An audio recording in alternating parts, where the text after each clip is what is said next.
Okay, kids, this is a comment for Katlin Stinespring, author of the recent DA article entitled, "At least West Virginia got it right."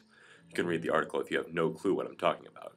A couple of points in that article really jumped out at me, whether they were stated directly or not.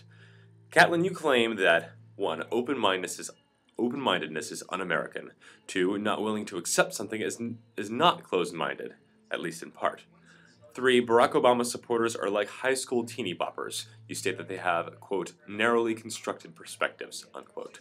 Technology is, quote, often unnecessary, unquote, and is there to prevent us from working harder. And finally, those who do not live a, quote, traditional American life, unquote, are not proud of their country. Let's just go down the line and work on why you're a little off on those things. First of all, whether you like it or not, you live in the most diverse country in the world, and you should be proud of that. We're diverse in not only our ethnicities, but in our ways of life. No one is more American or more pro-America than anyone else for living in your Leave It to Beaver daydream.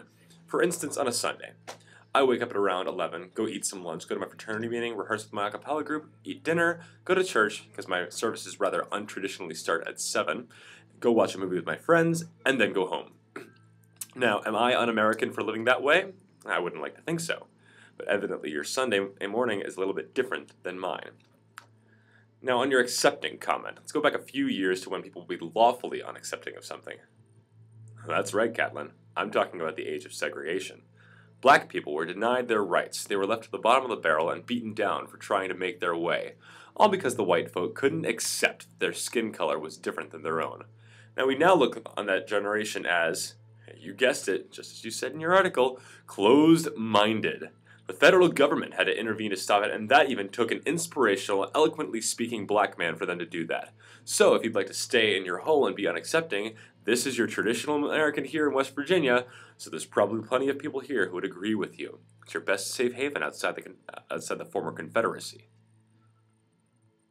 Now, we go on to your claim that Barack Obama's supporters are like, quote, mice chasing after a piece of cheese because it is the cool thing to do, without making considerations outside the frames of their narrowly constructed perspectives, end quote. What narrowly constructed perspectives are you referring to? The Young Democrats and students for Barack Obama's deep research into the issues, to provide issues to potential voters as we sat at the voter registration table, as I sat at the voter registration table? The endorsement of once bitter primary election rivals, the Clinton family? The endorsement of former Secretary of State General Colin Powell, a Republican? The endorsement of white Republican senators Chuck Hagel and Dick Lugar? These are not narrowly constructed perspectives, as you might want to believe and portray them as, so you can get some followers back to your dwindling Republican Party, Katlin.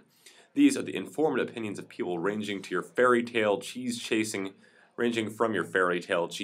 college students to well-known Washington dignitaries from your party. Now, I understand that these intelligent Washington types are not every American. But, as you said, quote, sadly enough, many career voters cast their ballots in the same manner too. So that means you can't even blame the young vote, because compared to your career voters, they were a small percentage in Tuesday's electorate. You also comment on the often unnecessary technology that keeps us from working hard. So, tell me, what did you write your column on? Parchment? Did you use a quill and ink because it would satisfy you as that much harder to do than simply type it out, as I, typed this prompt that I'm reading off of? Let's go back to a great American named Benjamin Franklin. He discovered what is known as electricity. You heard of that, Katlin? Maybe you need to go open a history book, which, by the way, was typed on a computer, and find out how technology has helped our country. Or don't. Stick to typing your columns, chatting with your friends on AIM, having a Facebook, and just being a hypocrite. You fit right in with your party. And the last thing, something I wish had been beaten to death already. You imply, if not flat out say, that if you don't live a traditional American life, you aren't proud of your country. Almost echoing Sarah Palin and sadly re-elected Congresswoman Michelle Bachmann's rhetoric about Americans who are either pro-America or anti-America. Americans are pro-America, Katlin. People in San Francisco are just as pro-America as as the people in bumblefuck traditional America, West by God, Virginia. I'm tired of making this argument because it seems like your party has yet to figure out that you are not the only ones in this country who are patriotic. I'm extremely, me, a liberal Democrat. I am extremely proud of my country. You know why?